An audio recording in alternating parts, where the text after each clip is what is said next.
Primeiro, boa noite, pessoal. Agradecer a participação de vocês. Nós estamos com um grupo no WhatsApp com em torno de 120 pessoas, e nós estamos inicialmente começando com as pessoas do WhatsApp, do grupo do WhatsApp, e também fazendo alguns convites especiais. Hoje nós abrimos um pouquinho mais, eu botei lá no story do Instagram, né, para quem quisesse participar, solicitar o link, né, pelo direct.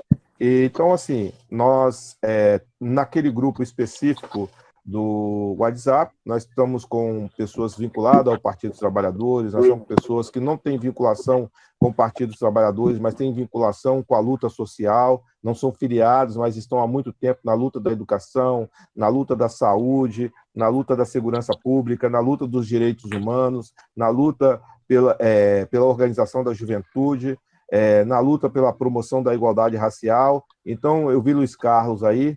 Nós temos vários companheiros e companheiras aqui com atuação em diversos campos. Mas, Roberto, já posso lhe dar um testemunho de que a sua palestra ela é muito aguardada. Por quê? Porque você que acompanha os dados da violência e da criminalidade no Brasil, o Espírito Santo, durante muito tempo, lidera, né, o ranking de homicídio entre as unidades da federação.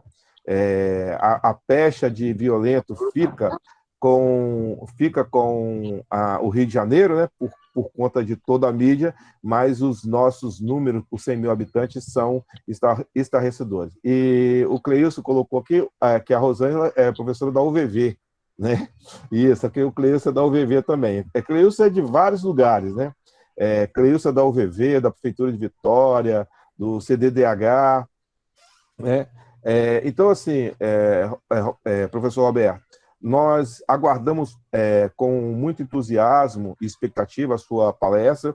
Eu tive contato com o professor Roberto na reunião da assessoria do Senado, onde ele, por 10, 15 minutos, fez uma explanação breve, mas muito profunda, de um quadro que nós conhecemos bem aqui no Espírito Santo, sobretudo quem tem contato com a literatura dos direitos humanos e com o movimento de direitos humanos. Nós sabemos que é um grande desafio o combate à violência e à criminalidade no Brasil, e nós sabemos também que, em 2003, nós tivemos a aprovação do Estatuto do Desarmamento, e em 2005 nós tivemos o referendo, né? Se eu não me engano, o referendo versava sobre o artigo 36, não é isso? 35 do Estatuto, né, que proibia a comercialização de armas, salvo resguardado aquilo que estava dito no artigo 6º, que era para algumas entidades, não é isso? E a população brasileira, quando foi convocada, ela se posicionou, 63% dos brasileiros em 2005 votaram favorável, né, à comercialização de armas, e de lá para cá nós tivemos diversos decretos, e de lá para cá também nós tivemos uma eleição presidencial atípica que elegeu um armamentista de primeira hora, e que vem nesses 3 anos de governo incentivando como se fosse um propagandista da indústria de armas. Ele e os filhos dele, basicamente, são garotos propaganda da indústria armamentista, e hoje nós temos um quadro no Brasil que vai ser descrito aqui pelo professor Roberto Shoa, e ao término da fala dele, professor, 30, 40 minutos, o tamanho de tempo que o senhor achar necessário. E depois a Lívia vai ler os questionamentos que vão surgir. Qualquer pergunta, qualquer dúvida, você faça pelo chat, né, que é lá que a Lívia vai ler para o professor responder. Nós achamos melhor assim, sugestão lá no grupo do WhatsApp, para ficar mais célere e com menos problemas técnicos que nós tivemos da vez passada. Tá bom? Então eu quero, não vou fazer a leitura do mini currículo do professor, que eu quero que ele mesmo se apresente para vocês, mas posso dizer, né, pelo artigo que eu já li e pela expectativa do livro dele, que eu já chamei já lá no Amazon, espero chegar em breve, farei com muito prazer a leitura, e já estou acompanhando ele nas redes sociais. Eu tenho certeza que todos e todas vão ficar mais informados com esse tema, que é muito importante e caro para a sociedade brasileira. Professor, passo a bola para o senhor para se apresentar e iniciar, né, a fala com o tempo que o senhor achar necessário, dentro aí do limite de 30 a 40 minutos.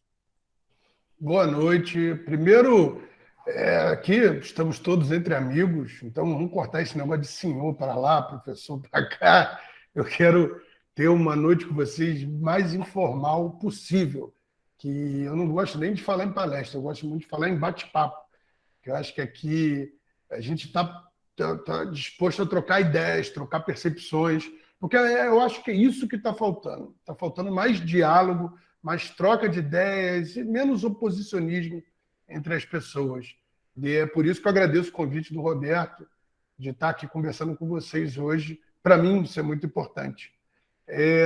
O Roberto falou, eu sou policial federal há 17 anos, sou ex-policial civil aqui no Rio de Janeiro, mas em 2015 eu comecei a trabalhar no setor de armas da Polícia Federal aqui no Norte e Noroeste Fluminense. E me preocupou o quadro que eu começava a ver ali no ano de 2015. Já havia o sinal de uma busca por armas de fogo. E buscando entender o que era isso, eu fui buscar o estudo, que eu acho que a melhor forma da gente... A gente tem a prática, mas a gente tem que ter o conhecimento, tem que ter pesquisa. Eu não encontrava nada, muito pouca a literatura sobre o tema armas de fogo, sempre restrita aos Estados Unidos e alguma coisinha da Europa. Então, eu ingressei na UF, na Universidade Federal Fluminense, aqui, para fazer uma especialização em gestão de segurança pública, e o tema do meu trabalho de curso foi justamente tráfico nacional e internacional de armas de fogo. Me assustou, porque ali eu consegui, com alguma pesquisa, ter acesso a essa pouca literatura internacional, e comecei a comparar isso com o meu dia a dia no trabalho. E eu acabo essa pós de 2017, que é um momento em que já há uma mudança de figura, que eu vou explicar para vocês depois. Marque essa data 2017, porque ela é muito importante. É pré-Bolsonaro, mas é ali que já começa essa loucura que a gente está vivenciando. Seguindo o trabalho com a minha orientadora, a professora doutora Luciane Soares Silva, ingressei no mestrado em Sociologia Política na Universidade Estadual do Norte Fluminense, Darcy Ribeiro, e para a gente continuar esse trabalho de pesquisa desse mercado de armas de fogo. Só que dessa vez a gente teve um outro olhar. A gente queria saber quem são as pessoas que estão comprando armas de fogo, por que elas querem armas de fogo e por que elas acreditam que possuir uma arma de fogo é algo interessante para a segurança pessoal, segurança pública, segurança patrimonial dessas pessoas. A dificuldade que eu tive foi que eu começo o mestrado em 2018 e, no meio do meu mestrado, é eleito Jair Bolsonaro e todo aquele regramento que a gente tem estabelecido durante os últimos anos tem praticamente por água abaixo e a gente vivencia essa enorme corrida armamentista. Desde então, eu venho falando muito sobre segurança pública, venho até me expondo bastante, escrevo para jornais, escrevo artigos, sempre sobre essa temática de segurança pública. E principalmente armas de fogo, que é fruto, que é o meu livro, até mostrar para vocês, que o Roberto falou, que é esse aqui, que é fruto da minha pesquisa de mestrado, que é o Armas para Quem?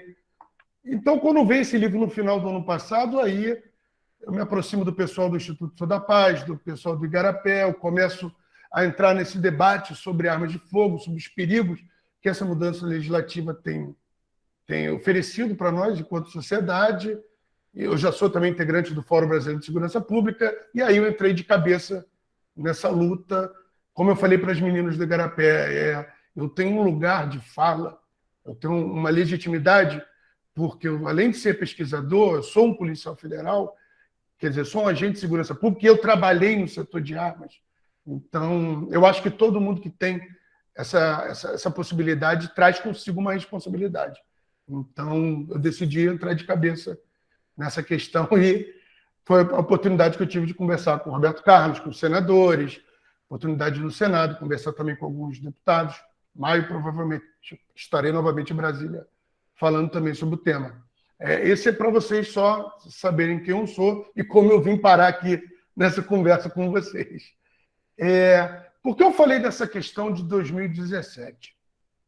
Eu vou puxar um histórico, uma coisa que tem no livro, que sempre que eu falo, que as pessoas... não, alguns mais lembram da nossa idade, um pouquinho mais velhos até lembram, mas o pessoal mais novo não lembra. Até o início do ano 2000, de 1970 até 2000, ou até atrás 70, você comprava arma de fogo, alguns vão lembrar, na Mesbla, na Sears. Lojas de departamento vendiam armas de fogo no Brasil do lado de vara de pescar. Você tinha anúncios em jornais, anúncios em revistas. Inclusive, eu consegui algumas imagens desses anúncios no livro, agora eu não vou conseguir achar aqui, mas depois eu mostro para vocês, de anúncios, mostrando, olha, compre seu revólver, divida em 3 vezes sem juros. E o mais interessante e assustador é que até 1997 não houve nenhuma legislação regulamentando isso. O porte de arma de fogo ele era uma contravenção. Eu lembro do meu passado, as pessoas andavam armadas, as pessoas tinham armas nos seus carros. E era a mesma coisa que só o apontador do jogo do bicho, quer dizer, as pessoas sabiam que não ia dar em nada, então elas circulavam armadas. E na pesquisa para o meu livro, eu fui encontrando isso, esses dados, e pesquisas do IPEA, pesquisas de outras pessoas, mostrando a enorme quantidade de armas de fogo que entrou em circulação nessa época. E a gente vem, em 1997, numa lei do governo Fernando Henrique, que tenta fazer um primeiro movimento de você entender essas armas, entender esse mercado. Mas não foi um movimento que veio assim, não, Fernando Henrique Cardoso decidiu fazer uma lei sobre armas de fogo porque era importante. Não, o Brasil vivia um cenário de crescimento de homicídios por arma de fogo desde a década de 80, absurdo. O crescimento era constante. A gente está falando em pular de 13 mil homicídios por ano para 40 mil já naquela época. E, principalmente, o homicídio por armas de fogo, com o uso de armas de fogo, crescia exponencialmente. Se em 1980, 40% dos homicídios eram cometidos com uso de armas, esse número chega a 70% no início dos anos 2000. Então, a gente viveu uma corrida armamentista no país. Se vendeu muita arma de fogo e o Estado nunca teve ideia de com quem estavam essas armas e onde elas circulavam. Pra vocês terem noção, o Brasil é um dos únicos países grandes do mundo que tem uma indústria armamentista forte, que nós temos, que começou lá na década de 30, com 5, 6 fábricas, que foram sendo adquiridas ao longo do tempo e se tornaram um monopólio hoje. Nós temos uma única empresa controlando o mercado interno, e um país que vivenciava, ao mesmo tempo, uma epidemia de homicídios por armas de fogo. E o Estado não controlava nada. Então, essa lei de 1997 ela vem para isso, para tentar mudar o quadro. Mas ela peca no seguinte, ela não abre para a população a possibilidade de entregar armas de fogo, de regularizar armas de fogo, ela só tratava do futuro. Então, ela não resolveu o problema. E o problema continuava, os homicídios continuavam crescendo, até que veio uma pressão muito forte da sociedade, e em 2003 nós tivemos a promulgação durante o governo Lula do Estatuto do Desarmamento. Mas tem um detalhe, em 2001, que muda a percepção que as pessoas têm sobre arma de fogo e que faz a pressão para a existência do Estatuto do Desarmamento ser muito maior. Em 2001, pesquisadores do Instituto Viva Rio, no Rio de Janeiro, eles conseguem permissão para examinar centenas de milhares de armas que estavam apreendidas na Polícia Civil. Por que esse trabalho? Porque sempre se teve a percepção, tanto na segurança pública, quanto entre os políticos e entre os militares, de que as armas que causavam os crimes, as armas que eram utilizadas no crime no Brasil, eram armas ilegais. Eram armas que vinham das fronteiras terrestres, secas, aeroportos e pela Baía de Guanabara. Essa pesquisa foi importante porque pela primeira vez se comprovou, estatisticamente, que 70% das armas utilizadas em crimes e apreendidas eram armas adquiridas no Brasil. Eram armas de fabricação nacional. Foram armas que nasceram legais e que o país perdeu o controle. Porque a gente tem que partir do princípio de que nenhuma indústria vai fabricar uma arma diretamente para o mercado ilegal. Ela nasce legal. Nesse momento que ela nasce, o Estado tem o controle e ele perde em algum momento. E o Estatuto de Desarmamento ele vem para isso. Ele vem com a ideia de você ter requisitos mínimos, requisitos básicos, para você poder adquirir uma arma de fogo, 25 anos, trabalho, ficha limpa, justificativa por que você quer uma arma de fogo, mas também abrir a possibilidade de que a pessoa que tivesse uma arma sem registro e quisesse regularizar, era só comparecer a uma delegacia. Que ela ia lá, ia regularizar sua arma, e o país passava a conhecer sobre aquele armamento. Olha, aquela arma está na casa de fulano de tal, eu conheço, agora ela apareceu. E a cada 3 anos essa pessoa teria que fazer uma renovação do registro, com novos exames psicológicos, exame técnico, e você conseguiria ter um controle sobre o mercado de armas. E quem não quisesse regularizar e quisesse somente se desfazer das armas de fogo, teve essa possibilidade também. A gente teve durante 4 anos campanhas de entrega voluntária de arma que continuam até hoje. Agora se tornou permanente, até hoje as pessoas podem entregar uma arma de fogo e receber uma indenização. É coisa pequena, mas simbólica. Acho que hoje tem R$150 por um revólver ou uma pistola. Então, essa é a importância do Estatuto de Desarmamento. Eu já acho um equívoco ter se chamado Estatuto de Desarmamento, porque ele não desarmou ninguém.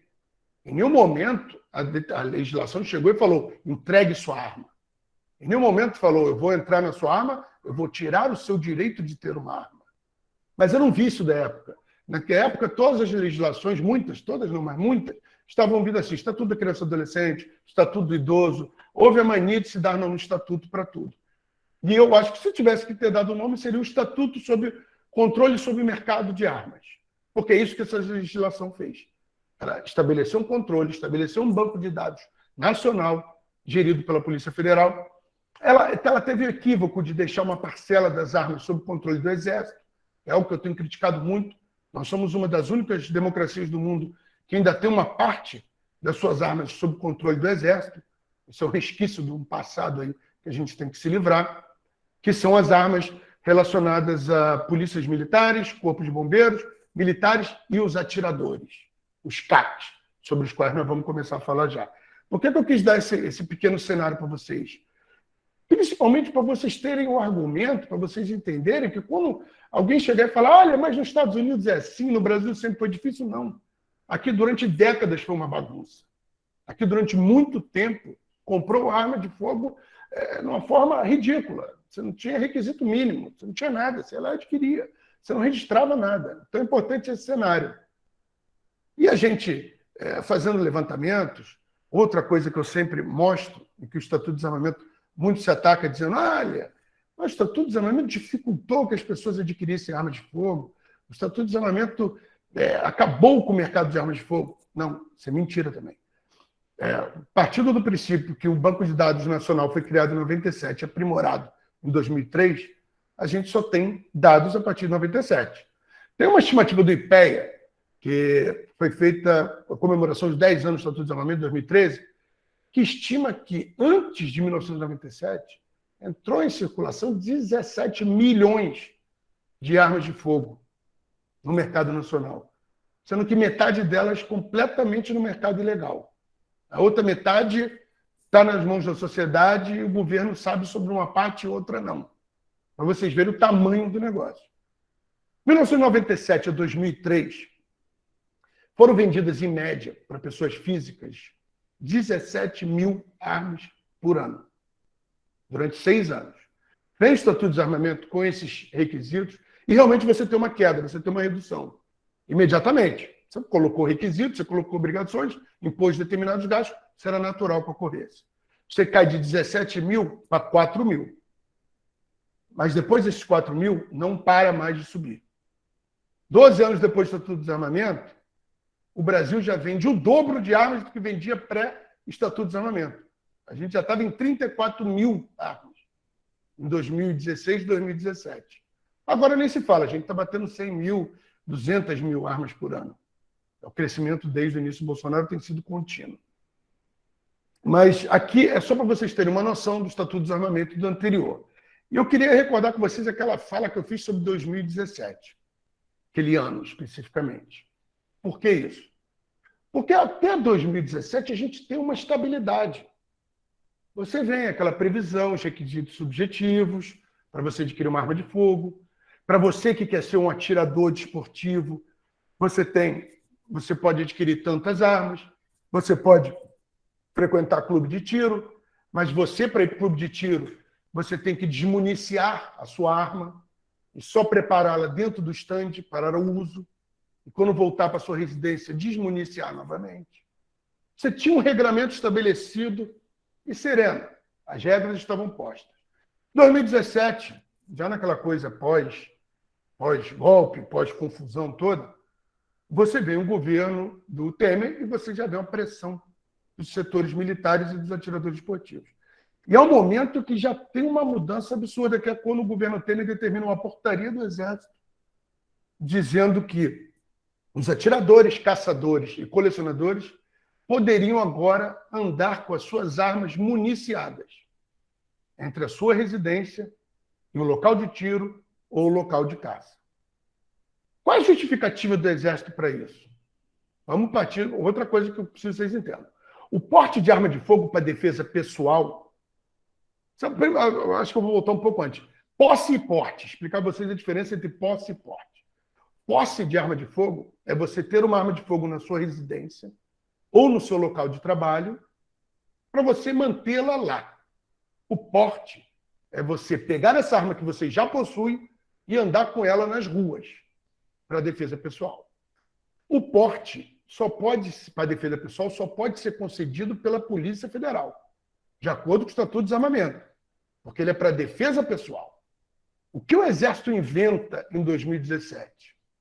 Já que ele não pode dar um porte pessoal, porque a legislação proíbe, ele diz que eu vou dar esse porte para o atirador para defender a arma.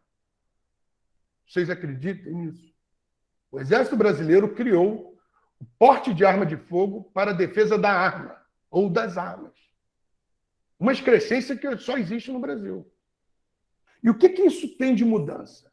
Todo aquele pessoal que ia bater na Polícia Federal pedindo porte de arma de fogo, eu quero um porte, e tinha o pedido negado, porque não tinha razões, não tinha justificativa, não tinha nada que justificasse, porque o porte, ele é exceção, ele é proibido pelo Estatuto de Desarmamento, ele só é concedido de forma excepcional.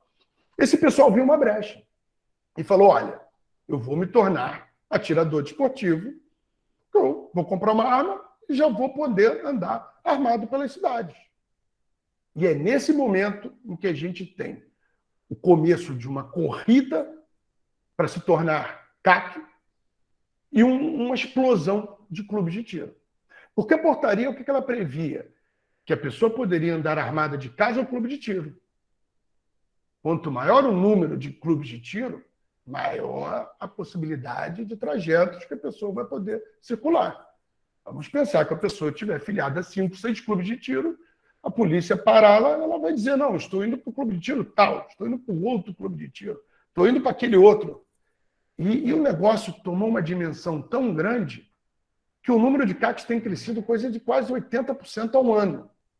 Hoje, nas mãos dos atiradores, já tem 700 mil armas. Maior do que muitas forças armadas, muitas forças policiais armadas no país. É muita arma. Mas tudo bem. Você ainda tinha uma questão de níveis. Olha, o cara vai ser atirador, ele tem um nível 1, nível 2, nível 3, dependendo de campeonatos que participe, do nível de presença que ele tenha no clube. Aí, conforme ele for progredindo, ele vai poder adquirir mais armas ou não. E é um esporte caro. E no meu livro, na ideia de tentar entender quem são essas pessoas, eu frequentei os clubes de tiro da região.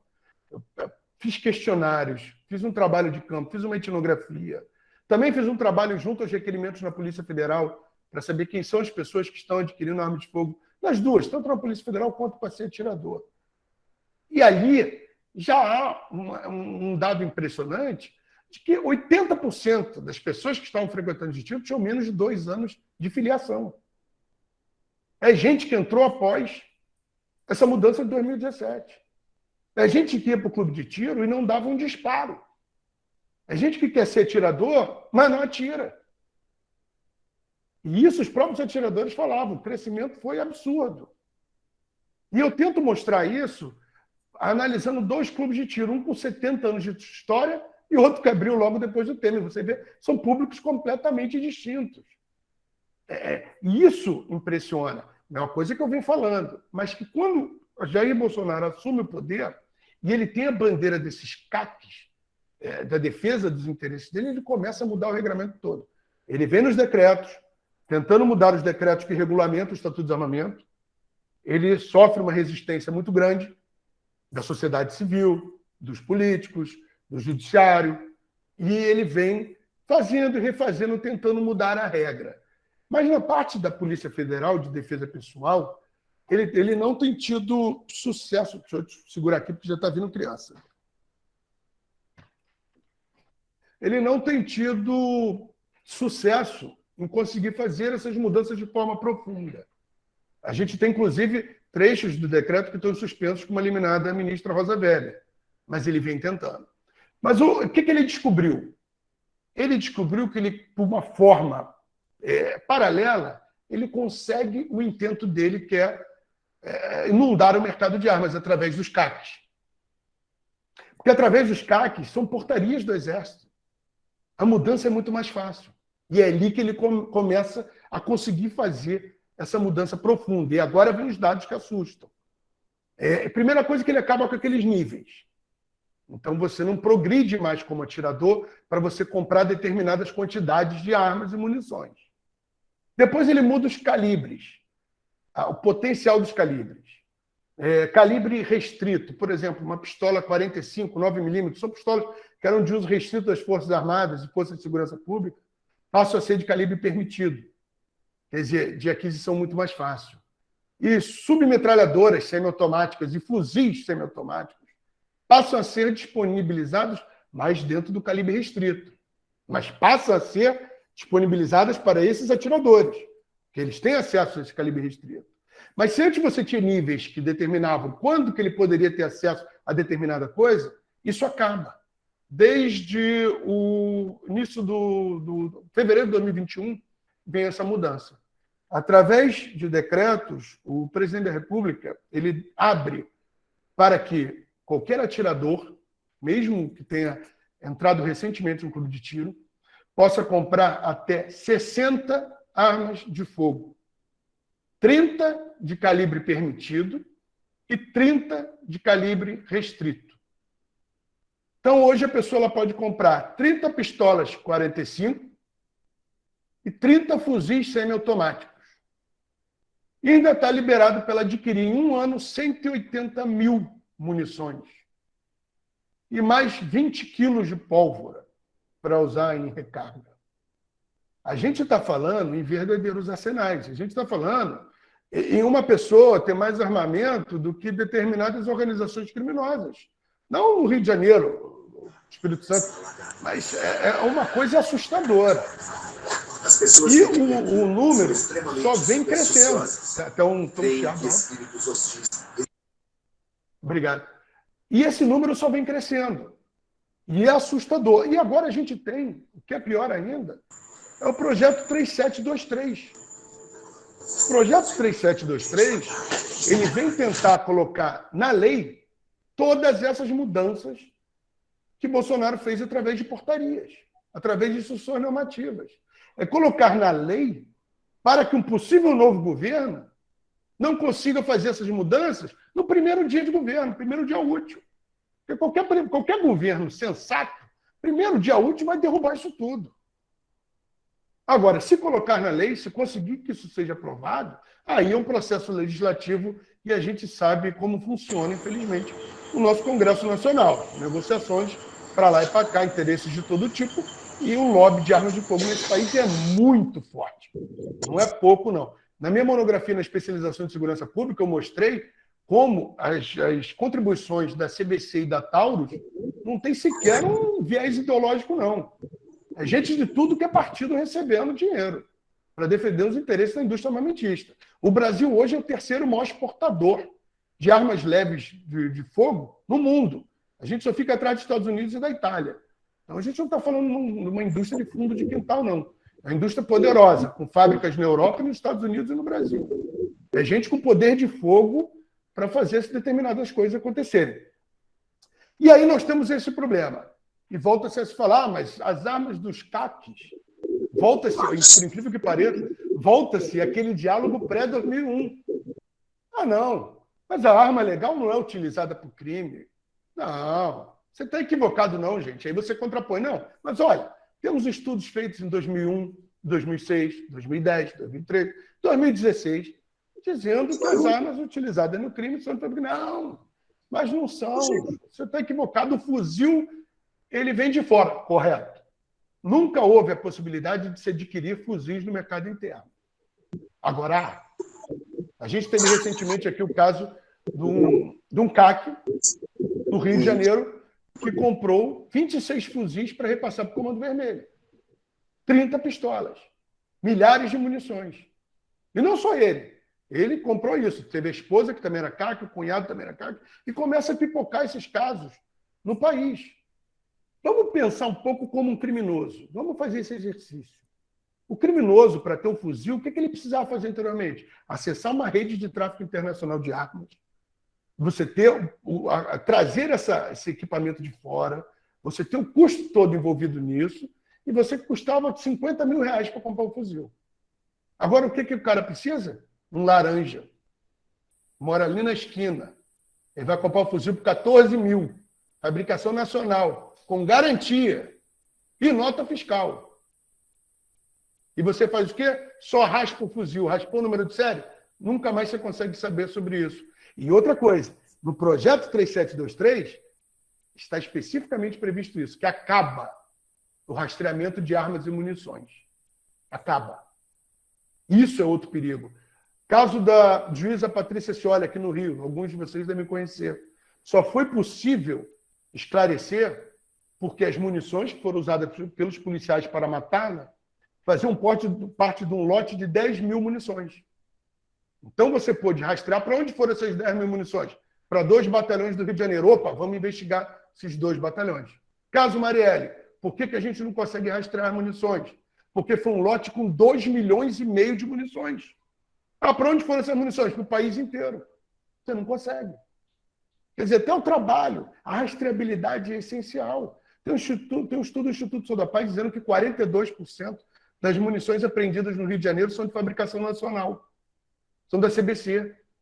Nós estamos fabricando as armas que nos matam. Nós fabricamos as munições que nos matam. E nós estamos dificultando o trabalho de investigação e de conhecer o caminho dessas armas. Olha só, se eu tenho a Taurus fabricando um revólver, e eu acredito que esse revólver vá para o Paraguai e depois entre aqui, eu preciso ter uma forma de rastrear isso. Se eu chego no Paraguai e raspou o número de série, eu não sei se ele veio do Paraguai. Como é que eu vou combater esse caminho? Como é que eu vou combater o mau comerciante? Como é que eu vou combater a fábrica que já faz esse tipo de negociação, prevendo esse retorno da arma? Só através de rastreabilidade. Mas nenhuma medida que tem sido feita nos últimos anos para melhorar esse sistema tem tido sucesso. Infelizmente, o que tem acontecido, na verdade, é um desmonte. A verdade, amigos, é que o panorama é muito sombrio. A aprovação desse projeto de lei é um risco enorme para a sociedade. Eu falo aqui pela minha perspectiva de Rio de Janeiro. Cara, milícia. Nós temos hoje 52% das comunidades do Rio de Janeiro comandadas por milicianos. Os milicianos, por que eles arregimentavam profissionais de segurança pública no início? Por causa do porte, pela permissão de andar armado, pelo aspecto de certa legalidade. Agora nós temos milhares de CACs com porte, como mão de obra para a milícia. E você ainda está possibilitando que esses CACs adquiram centenas de milhares de munições, centenas de fuzis. Como é que a gente vai controlar isso? Isso não é mais só uma questão de segurança pública. Isso é um risco para a própria democracia. É um risco para o Estado. A hora que a milícia começar a se espalhar para os outros estados, vocês se preparem. Porque a coisa é horrível. Eu estava conversando, desculpa me alongar, gente, só estou encerrando já. Eu estou fazendo uma especialização em combate ao crime organizado na Academia Nacional de Polícia, lá em Brasília, e eu estava conversando com o professor Gabriel Feltran, da Universidade Federal de São Carlos, que escreveu um maravilhoso livro, Irmãos, uma história do PCC. Estou falando, professor, a hora que a polícia de São Paulo entender como funciona a milícia, como funciona o esquema, acabou o PCC. Acabou, porque o policial não vai buscar o arrego, ele vai ser o dono do arrego. E a milícia agora do Rio de Janeiro já está entendendo que o tráfico de drogas também dá muito dinheiro. Sem contar no comando político, controle político. Nós temos a LERJ aqui no Rio, que tem vários milicianos conhecidos. Isso aí é de conhecimento público. Mas eu queria passar para vocês esse panorama. Temos uma situação muito complicada, há uma inundação de armas de fogo, e acreditar que esse projeto de lei tem o objetivo de regulamentar a situação dos CACs é mentira. Ele vem para colocar na legislação tudo aquilo que eles não querem que o novo governo derrube nos primeiros 25 minutos de governo. E aquilo que a gente está vendo já agora, a arma de fogo em si, ela não mata. A simples presença dela fragiliza a mulher em violência doméstica, ela aumenta o número de mortes circunstanciais em trânsito, a gente está vendo vários aí. Em trânsito, em boate, é vizinho dando tiro para o alto, é gente que o vizinho, como aconteceu em São Gonçalo, que o vizinho está correndo, o cara achou que era um assalto, deu um tiro. É sobre isso que a gente está falando. É sobre a segurança de todos nós. É o dia a dia. É muito difícil. Então, agradeço o convite, agradeço vocês de terem a paciência de me ouvir falar tanto. É um tema que me atrai muito. Tema que, se Deus quiser, agora eu devo entrar... Devo não, né? Vou tentar entrar no doutorado para continuar pesquisando sobre essa coisa de contestação do monopólio do uso da força, né? E até isso o Bolsonaro nos presenteia. É um dos poucos presidentes do mundo que contesta o próprio monopólio do uso da força do Estado. Quer dizer, é uma loucura. Tem que estudar isso para entender. E até para outros países verem a loucura que a gente vive. Mas obrigado a paciência de todos aí. Estou aberto para perguntas, críticas. Só um detalhe, Roberto. Para vocês, eu vou falar, eu tenho exemplares do livro comigo. Se alguém quiser depois me dar um alô no Zap, que eu mando com dedicatória, o mesmo preço da editora, tá? Obrigado, gente. Show de bola. Obrigado, professor. Obrigado, Roberto. Roberto, show.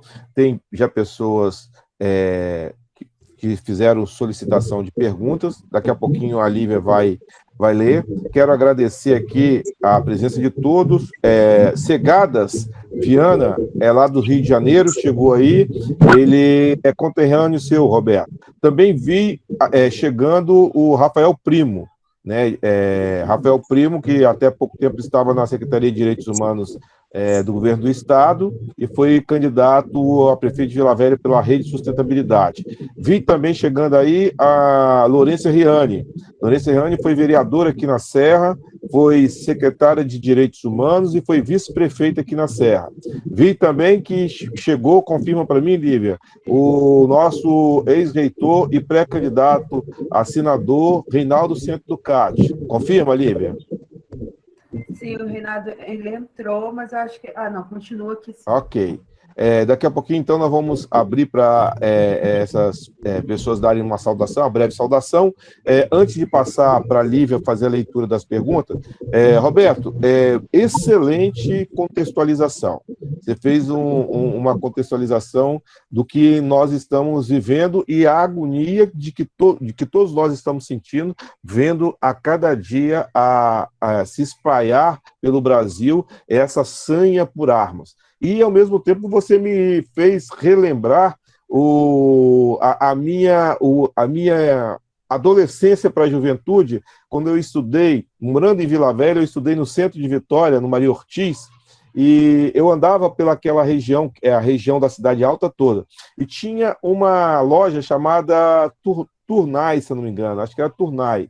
E lá, realmente, na década de 70, final da década de 70, final da década de 70, a gente ia, os colegas, a gente ia para ver o mostruário das armas, né? Exposta e era vendida. Eu acho que o cara chegava com a carteira de identidade, eu nem sei como era feito, mas a gente ia ver aquelas armas. Então, assim, nós sabemos que esse debate, ele não é um debate fácil de travar, porque, por outro lado, você vê um cidadão acuado, né? E a gente vê uma verdadeira máquina propagandista, que não é pela televisão, porque eu acho que é proibido no Brasil a propaganda de armas, mas o que a gente vê na internet, sobretudo no YouTube, vindo desses canais bolsonaristas, de ações bem-sucedidas de cidadão de bem, eliminando o adversário, né, parece que a gente está numa verdadeira guerra civil.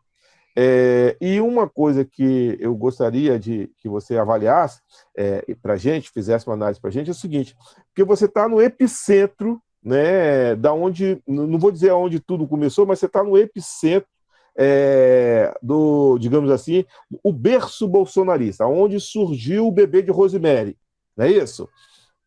E aí você tem uma situação do Rio de Janeiro complexa, com o domínio de algumas comunidades e morros pelo Comando Vermelho, você tem, não sei se existe ainda, o Amigo dos Amigos, você tem agora as milícias também disputando o território.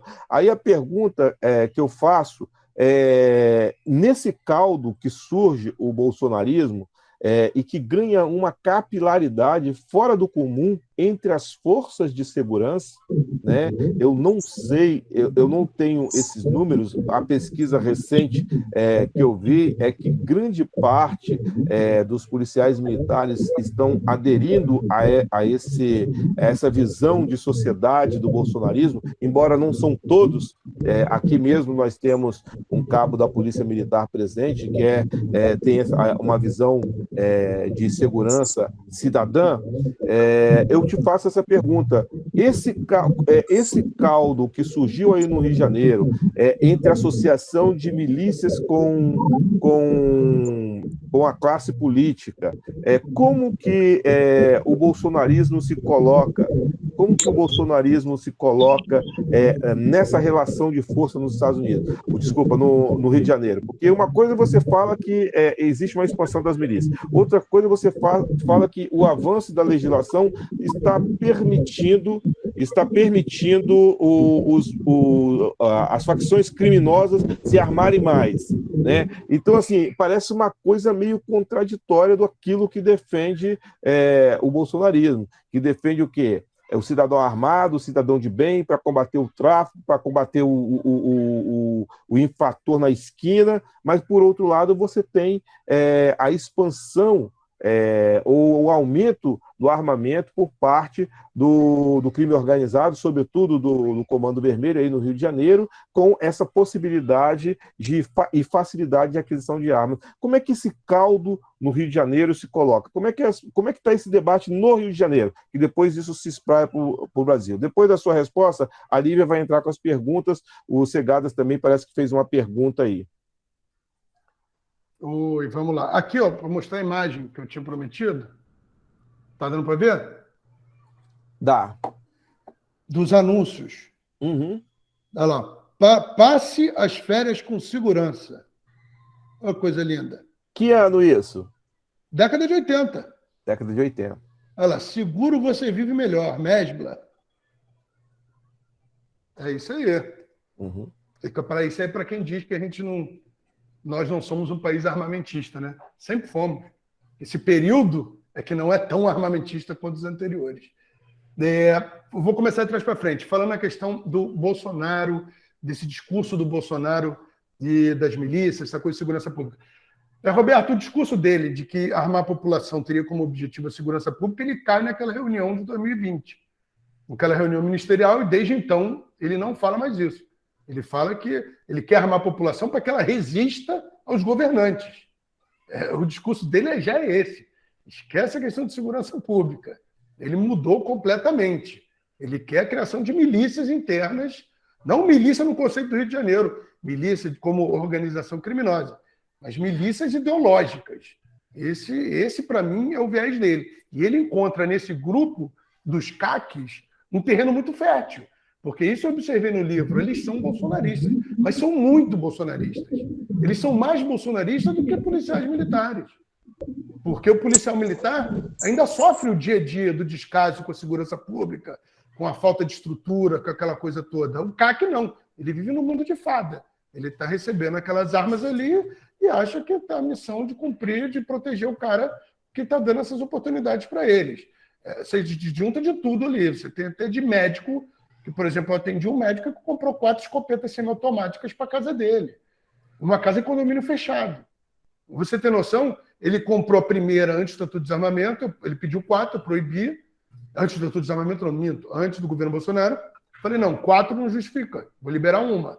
Assim que o Bolsonaro assumiu o poder e mudou a regra, ele voltou e falou, agora eu quero as outras 3. Você não pode fazer nada. Eu falei, você está certo. Mudou a regra, vou fazer o quê? Então, esse discurso, para mim, dele de segurança pública não cai mais. E a família Bolsonaro, vamos lembrar que sempre teve uma proximidade muito grande com as milícias, aí sim, organizações criminosas do Rio de Janeiro. A gente está falando do capitão Adriano, cuja mãe, o Adriano que foi morto em Salvador, cuja mãe e a esposa trabalharam durante 8 anos no gabinete do então deputado estadual Flávio Bolsonaro. Como é que ele não sabia? Gente do Queiroz, que é envolvido, entendeu? Rony Lessa, esse pessoal todo é envolvido com caça-níquel, jogo do bicho, milícia, esse submundo ali que eles sempre frequentaram. Agora, o fenômeno. A leitura que eu tenho nas forças de segurança pública, principalmente na Polícia Federal, que é onde eu atuo, é que o governo Dilma foi um trauma para as forças de segurança, isso eu converso com todo mundo. O governo Lula foi maravilhoso, o governo Lula permitiu que a Polícia Federal se tornasse o que ela é hoje, isso é uma coisa que eu falo, todo mundo dentro da Polícia Federal tem esse reconhecimento, sabe que ele deu autonomia, ele deu os recursos, fez concursos públicos, até eu entrei no concurso público em 2004, feito por ele, o maior concurso da história até hoje. Quer dizer, essa estrutura foi dada por ele. E no governo Dilma, principalmente no primeiro, isso começa a ser desfeito. Acho que por uma inabilidade política dela, ou entraves internos, questões corporativas, mas você já começa a haver uma deterioração ali dentro da instituição. Eu já sentia isso ali no dia a dia. E você vem um cara que sempre foi defensor da arma, e você tem, dentro da segurança pública, essa coisa do armamento, a coisa da excludente de ilicitude. Se eu matar alguém, eu vou ser punido. Voltamos com esse papo furado agora. Um país onde a polícia mata 6 mil pessoas por ano, não precisa de excludente de ilicitude, né? Quer matar o quê? 20? Mas vamos lá. Você tem esse discurso vindo. Mas o próprio Bolsonaro destrói o seu discurso. Eu sofri muito do início do governo dele, porque eu, por exemplo, dentro da minha delegacia, eu era um dos únicos que falava, esse cara não vale nada, esse cara vai ser um prejuízo, ele vai arrebentar com a gente. E eu vivenciei esse período. E é um período que é muito interessante, porque é um período que eu era visto como um fascista dentro do mestrado de Sociologia Política, e eu era visto como um esquerdopata dentro da delegacia. Eu fiquei sem lugar no mundo. Eu já acordava apanhando. Eu falei, se eu abrir a boca, eu vou apanhar em um dos dois lados. E eu vivenciei isso. E agora eu percebo isso, uma mudança principalmente nas polícias judiciárias. Polícia Civil, Polícia Federal. São instituições que os profissionais perderam muito com a reforma da Previdência, são instituições que não viram nenhuma promessa ser cumprida, nada de bom na área da segurança pública. São 3 anos em que todo mundo continua na mesma situação, ou pior, mas que nas polícias militares, não. Você ainda tem isso. É uma coisa que eu não consigo entender, muita gente, eu sou atacado por policiais militares diuturnamente em redes sociais e tudo. A gente não consegue entender, cara. Tem a ver com militarismo, tem a ver com essa vinculação como força auxiliar das Forças Armadas, e ele beneficiou realmente muito as Forças Armadas nesse início de governo. Então, acho que pode ser por aí. Mas, ao mesmo tempo, também você vai ver com trabalhadores de aplicativo autônomos, tais empreendedores, e lotados de bolsonarista. O pessoal está passando dificuldade para botar gasolina no carro e fala que votou e vai votar de novo. É difícil. Eu espero estudos um pouquinho mais aprofundados para tentar entender a cabeça dessas pessoas. Mas eu já tive mais medo com relação a uma possível ação das polícias militares nos moldes do que aconteceu na Bolívia. Hoje eu estou mais tranquilo com relação a isso. Perfeito. Lívia, vamos fazer o seguinte, bloco de 3 perguntas, aí ele responde, e quando for o último bloco, quando for o penúltimo bloco, você fala, se alguém quiser fazer pergunta, a pergunta sempre feita pelo chat. Pode fazer a pergunta e aí a gente finaliza, ok? Beleza.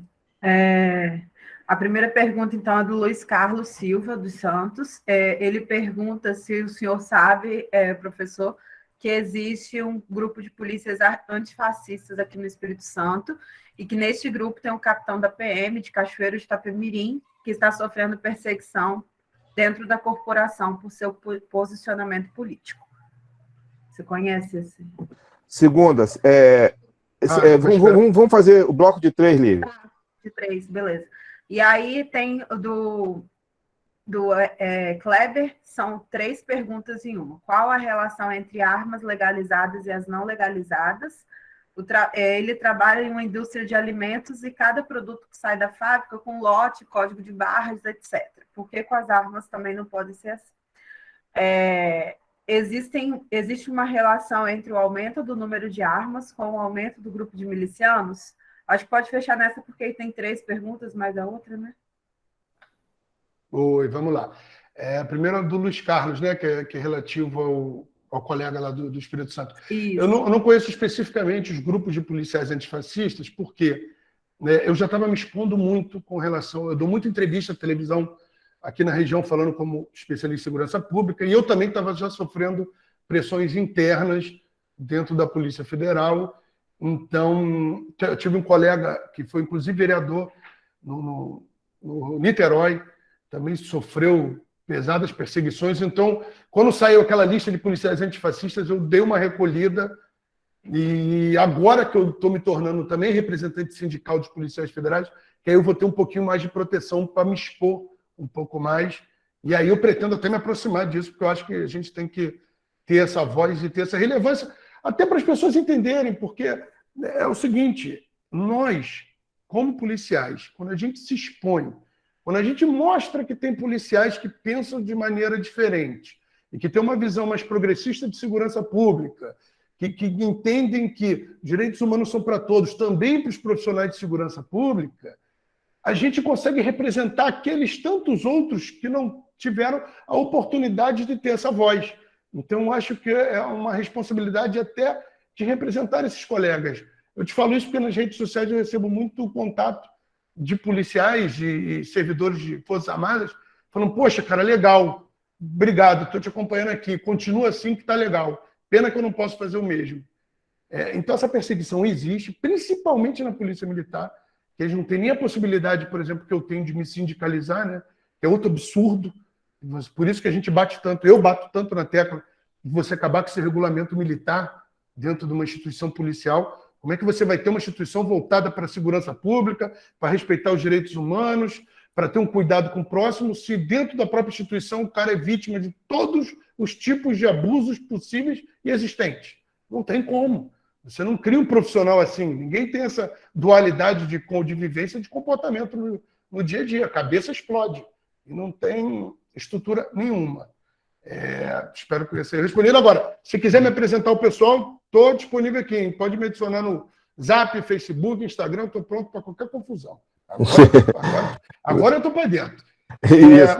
Com relação às outras perguntas, número de milícias com relação ao aumento de armas. O que acontece nas milícias do Rio de Janeiro é uma coisa interessante, que eu acho que já vem lá da UPP. Todas as UPPs elas foram colocadas em comunidades controladas pelo Comando Vermelho. Nenhuma foi feita em ambiente de milícia. E hoje, quando você tem uma invasão em determinada comunidade do Comando Vermelho ou do ADA, dos Amigos hoje está mínima, é uma coisa pequena. Deve estar em 5, 6 comunidades. Você tem essa ocupação e logo depois a milícia entra. Porque a milícia tem o quê? A milícia tem servidor de segurança pública, formação privilegiada, utilização de armamento oficial, ou armamento extraoficial, tem aquele ar da legalidade. Você não vai chegar, vai ver um carro chegando com 5 policiais, mais 2 inspetores de penitenciário, tu vai chegar e achar que eles estão invadindo? Não, todos eles têm porte, estão tranquilos. Quando chegar já era, já entraram. Entendeu? Então você tem esse problema. Agora as outras 2 perguntas eu me perdi. Quais foram? Uma sobre a questão, a relação entre armas legalizadas e as não legalizadas. E sobre a identificação das armas, isso, né? Isso. Se não respeita a mesma regra dos alimentos. Voltando para a milícia, só que eu esqueci de complementar. Sim, você tem um aumento das milícias, um aumento principalmente territorial, porque a milícia é controle territorial. Vamos colocar isso na cabeça. Não é só uma organização criminosa. Ela controla o território de vez. Não é assim, você vai entrar, não. Se você pode vender a casa, eu quero um percentual, cobra percentual de venda. Cobra tributação. É monopólio do uso da força. Entendeu? As armas são minhas, eu controlo tudo, eu tributo, eu permito, eu dou concessão, eu faço tudo. Eu sou o Estado aqui. E a gente tem hoje quase 3 milhões de pessoas no estado do Rio de Janeiro vivendo sob territórios controlados por forças paraestatais. Isso é loucura. Não é... Eles já têm poder político, quer dizer, eles não estão nomeando representantes, eles estão se elegendo. Você não vai ver um miliciano fazendo confusão na LERJ. Eles estão quietinhos, eles não se envolvem em nada. Você não ouve falar deles, mas eles estão ali cumprindo o papel deles. Esse é o perigo. O perigo é isso aí. A gente está passando de facção para cartel e depois de máfia. Aí o negócio desanda. E a gente está facilitando isso tudo com as armas de fogo, que é o monopólio do uso da força nesses territórios, os quais eles conseguem controlar. Com relação a armas legais e ilegais, não tem. Eu vou te falar que eu no livro, eu consegui, olha, eu vou te falar que não foi fácil, não. Eu consegui ver a Lei de Acesso à Informação, um dado de que de 2005 a 2017 tinham sido vendidas 350 mil armas para as pessoas físicas e jurídicas. Nesse mesmo período foram roubadas ou furtadas 120 mil armas. Então aí a gente tem mais ou menos uma ideia de que 1/3 está indo para o mercado ilegal. A gente tem que pensar que as armas utilizadas no crime ou elas são roubadas ou furtadas, ou são desviadas de paióis, ou vêm do mercado externo. A CPI da LERJ de 2015, agora o número eu posso não estar certo, mas ela comprovou que 18% das armas apreendidas com crime eram desvios de instituições públicas, polícias, fóruns, quartéis do Exército. Quer dizer, o Estado, além de não saber das armas que estão circulando, ainda perde o controle das suas próprias. Empresas de vigilância privada também. Acho que é um número alto de armas que são roubadas ou furtadas. A gente teve casos recentes de invadirem estabelecimentos de empresas, roubarem 200 armas, 150 armas. Quer dizer, isso tudo vai para a legalidade, vai para o crime, não tenha dúvida disso. Depois eu vou passar para o Roberto Carlos. Eu escrevi nos 3 artigos para o jornal local aqui, no mês passado, muito interessante. Falam sobre essa dinâmica, não são grandes, 4 páginas, sobre essa dinâmica do caminho das armas do mercado legal para o ilegal, da fragilização da mulher com esse armamento da sociedade e também dos perigos dessa legislação nova. Se a gente não tiver tempo, acho que vocês vão gostar aí, até para vocês compartilharem com quem quiser saber mais sobre o tema. E, principalmente, agora eu queria falar mais importante. Sabe qual é a diferença do produto alimentício, que ele vai ser rastreado, controlado, tudo? É porque se você pegar esse produto alimentício e botar ele no mercado ilegal, o valor dele não vai multiplicar por 6. Não vai multiplicar por 7. Porque se multiplicasse por 6, por 7, não tenho dúvida de que iam fragilizar o controle sobre esse alimento. O mercado ilegal de armas de fogo dá muito dinheiro. Não é pouco dinheiro, não. É muito dinheiro. E a gente está falando num fuzil que é adquirido no mercado externo. Vamos partir do mercado externo. Vamos esquecer um pouco o mercado interno. Ele é adquirido por $400 lá fora. Ele é vendido aqui por 60 mil reais, 50 mil reais. Olha a quantidade de gente que está ganhando dinheiro nesse mercado. Vocês têm uma série muito interessante, eu vou fazer uma pequena propaganda agora, mas faço a propaganda porque é um colega policial federal que é autor, roteirista da série, se chama... aquela do Star Plus. Ai, gente. Depois eu lembro. Que conta a história de um policial, agora eu vou ficar encucado aqui até achar o nome da série, que fala sobre isso, como eles conseguiram... Impuros. O nome da série é Impuros. Como, para vender, em determinado momento, para vender armas, eles criam conflitos entre facções. Olha, eu preciso vender armas. Mas o mercado carioca está calmo. Não, peraí, vamos começar a guerra aqui. Aí faz os 2 telefonemas, começa o conflito dentro de 2 penitenciárias, quando você vai ver, tem 2 facções se confrontando em comunidades e todo mundo adquirindo arma de fogo. Você tem um mercado no Rio de Janeiro de sequestro de arma. Você faz a apreensão da arma de fogo, o próprio policial revende a arma. Ó, tô com a tua arma aqui. Quer tanto para ter de volta? Então é o seguinte, qualquer tentativa de controle, de possibilidade de rastreamento, vai fazer com que muita gente deixe de ganhar muito dinheiro. Eu acredito que essa é a única explicação para a gente, desde 2003, não ter conseguido colocar chips dentro de estrutura de armas. A gente está falando em chip. Chip, que é uma coisa barata hoje em dia. Você bota dentro da estrutura da arma. Você só vai conseguir tirar aquilo quebrando o armamento, inutilizando o armamento. Você poderia rastrear, mas aí veio os defensores da liberdade individual. Eu fui conversar com o deputado Paulo Ganimi, do Novo. Ele queria minhas opiniões sobre segurança pública do Estado. Quando eu falei isso para ele, ele quicou. Ele daquele tamanhozinho, eu falei, pô, vai pular da mesa. Não, porque vai rastrear. Eu falei, tá bom, você prefere que eu não tenha controle nenhum sobre nada, deixa como está, porque é o que a legislação quer fazer. Espero que eu tenha conseguido responder.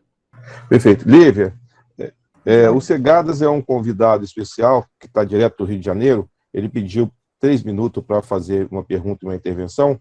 Então, antes de você jogar outras 3 baterias de perguntas, vamos fazer essa deferência ao Segadas. Bom, boa noite. Eu queria agradecer ao Roberto Carlos, cumprimentar o Roberto Shoa também. Eu concordo na íntegra com tudo que você falou, Roberto. Eu queria que você, para eu não me estender, porque a live você é o principal, eu gostaria que você falasse sobre 3 pontos principais. Um, da novidade, não no Rio de Janeiro, mas no Brasil, que é a aliança do narcotráfico através do Terceiro Comando Puro com a milícia e igrejas neopentecostais no chamado Complexo de Israel e no Morro do Dendê, na Ilha do Governador. Isso é uma novidade para o Brasil. Segunda coisa, se aumentar a fiscalização pelas polícias militares, principalmente nas divisas estaduais, não seria também uma solução para se minorar a entrada de grandes cargas de armas e de drogas que financiam a compra dessas armas. E, para finalizar, se modificar a função constitucional das polícias militares de ser responsável pelo policiamento ostensivo e repressivo para ser responsável pelo policiamento ostensivo e protetivo, já não seria um primeiro passo para mudar essa mentalidade das polícias militares que existe atualmente. Muito obrigado ao Roberto Carlos pela deferência, obrigado a Lívia também, e obrigado ao Roberto Shoa por sempre estar brilhantando e acrescentando conhecimento a gente. Obrigado, Segadas. Segadas, te agradeço as perguntas.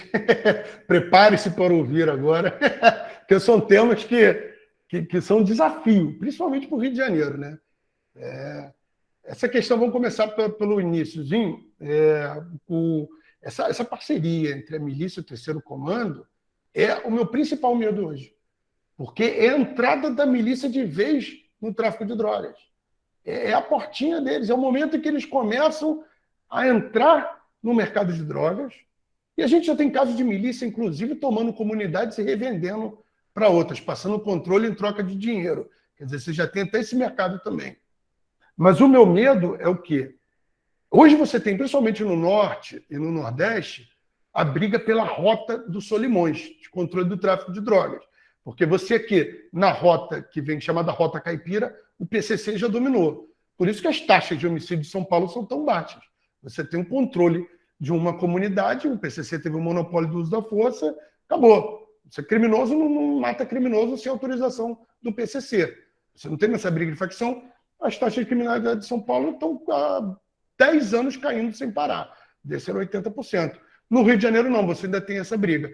Então, o que acontece? Você tem essa briga lá em cima entre o Comando Vermelho e o PCC por essa rota, e a gente tem a milícia agora começando a entrar no tráfico, no varejo. Quem me garante que a milícia também, em determinado momento, também não vai querer ter o controle das rotas, entrar nessa disputa pelas rotas, pegar do atacado para o varejo, que é o que dá muito dinheiro.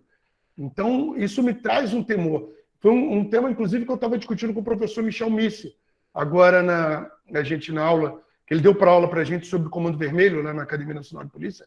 E eu vou ter aula também com o Daniel Irata, da Federal Rural, do Rio de Janeiro, para falar sobre milícia. E a gente falando sobre isso, como o Comando Vermelho tem enfraquecido aqui, como é que ele está forte fora do estado do Rio, como a milícia tem dominado tudo. E um dos debates foi esse. Cara, essa aliança entre o Terceiro Comando e a milícia, É preocupante, é muito preocupante. A questão do complexo de Israel é uma coisa que Jerusalém, Israel, né? Eu não sei o nome que estão dando, mas a gente conversou sobre isso também. Cara, é um troço que eu vou te falar que só o Rio de Janeiro consegue criar essas coisas. Eu sou carioca, estou aqui em Campos há 12 anos, mas sou carioca. Mas vou te falar, tem coisa que só o Rio de Janeiro produz. O resto do país não entende a gente não, Cegada. Eu chegava lá em Brasília, eu tendo aula com delegados federais, juízes, promotores, gente do COAF. Eu contava essas coisas, o pessoal, o carioca é mentiroso, o carioca está inventando coisa, o carioca é maluco. Aí veio o professor Michel Miss e corroborou tudo que eu disse. O pessoal, rapaz, o carioca estava falando sério. Aí todo mundo, pô, carioca, conta mais sobre isso. Eu falei, meu irmão, só estando lá para vocês entenderem, cara. Não tem um texto que eu possa escrever que eu consiga te explicar o que é isso, cara. Você ter traficantes evangélicos, daqui a pouco vão querer matar em nome de Deus, dentro do Rio de Janeiro, dentro de uma conexão criminosa, dentro de mercados ilegais. É muito louco, cara. Você tem gente de religiões de matriz africana sendo atacadas, simplesmente porque tem essa religião. Isso é assustador, cara. Eu te falo, ó, eu estou com o deputado Paulo Ganimi, que é candidato a governador, pré-candidato, né? Ele veio me pedir conselhos. Eu falei, olha, o Rio de Janeiro não é para amador, não, rapaz. Você vai ter que pensar muito, porque ali a gente não está falando de reforma disso, reforma daquilo, não. Determinadas coisas a gente vai ter que refundar, vai ter que recriar, porque do jeito que está, não funciona. Tinha uma outra, eu esqueci de alguma parte? Da polícia. Da questão das forças policiais. Realmente, Cegadas, eu sou um dos defensores do ciclo completo de polícia. Nós somos um dos poucos, novamente, o Brasil tem essa coisa de inovar, né? Pena que a gente inova muitas vezes para o lado negativo. A gente tem duas polícias que funcionam de forma incompleta. Nosso modelo policial é de 1871, mais de 150 anos. Não foi atualizado. A gente tem uma polícia que só investiga, que é a Polícia Civil, que fica nos gabinetes e recebe a notícia de crime de outra polícia que só faz policiamento ostensivo, que não pode investigar. Cara, como é que você começa uma investigação policial de ouvir dizer? Você já começa com uma história sendo contada a qualquer polícia do mundo, sabe que você tem 24 horas, são essenciais, você tem que ter o local do crime, você tem que ter levantamento de testemunha, você tem que ver a coisa que muitas vezes o autor, ele volta no local do crime ou ele permanece ali para olhar como as coisas estão. Você não vem. Você vai, chega a comunicação de um crime, se não for estiver preso em flagrante, chega a comunicação 3 meses, 4 meses depois, se começa uma investigação, alguém é chamado para ser ouvido. 6 meses depois, você chama uma pessoa da delegacia, você lembra daquele dia? Pô, a pessoa não lembra que tomou um café da manhã, vai lembrar o que viu 6 meses atrás, se não for algo muito traumatizante. A gente tem um sistema de segurança pública completamente esquizofrênico. É uma coisa que não funciona de jeito nenhum. As polícias do mundo, elas têm carreira. A pessoa entra pela base, todo mundo entra pela base. A pessoa vai chegar lá em cima no final da carreira para ser chefe, depois de décadas de trabalho, experiência, provas internas, evolução no serviço. Aqui a gente tem 2 portas. Uma porta embaixo, onde a pessoa vai ser praça ou policial civil, e a outra onde vai ser oficial ou delegado de polícia. Se a pessoa quiser subir, ela bate no teto, aqui ela não consegue.